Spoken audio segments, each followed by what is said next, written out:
महाराष्ट्र की राजनीति में एक बार फिर बड़ा उलटफेर देखने को मिला है। महाराष्ट्र नवनिर्माण सेना यानी एमएनएस प्रमुख राज ठाकरे के साथ एकनाथ शिंदे के नेतृत्व वाली शिवसेना ने कल्याण डोंबिवली महानगर पालिका यानी केडीएमसी में हाथ मिला लिया है।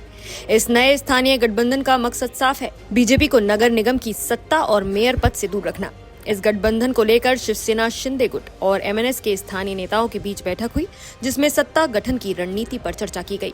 एमएनएस नेता राजू पाटिल ने बैठक के बाद कहा कि उनकी पार्टी शिंदे गुट को समर्थन देगी। उन्होंने कहा कि हम विकास के मुद्दे पर साथ आ रहे हैं। वहीं राज ठाकरे पहले ही ये संकेत दे चुके हैं कि स्थानीय निकायों में गठबंधन को लेकर फैसले स्थानीय नेतृत्व ले सकता है। अब जरा सीटों का गणित और बहुमत की जद्दोजहद भी समझ लेते हैं। तो 122 सदस्यों वाली कल्याण डोंबिवली महानगर पालिका में बहुमत के लिए 62 सीटों की जरूरत है। हालिया चुनावों में शिंदे गुट की शिवसेना को 53 सीटें मिली हैं, जबकि एमएनएस के खाते में 5 पार्षद आए हैं।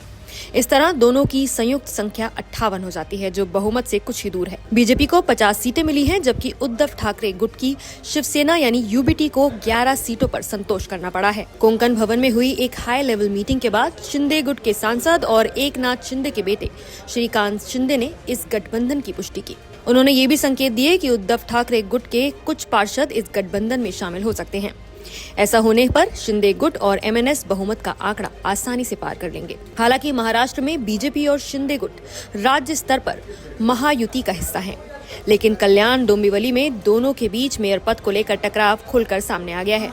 बीजेपी 2.5 साल के पावर शेयरिंग फॉर्मूले पर जोर दे रही थी, जबकि शिंदे गुट पूरे कार्यकाल के लिए मेयर पद अपने पास रखना चाहता था।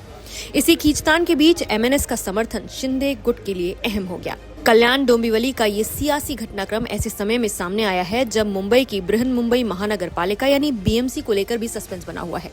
227 सदस्यों वाली बीएमसी में बहुमत का आंकड़ा 114 है।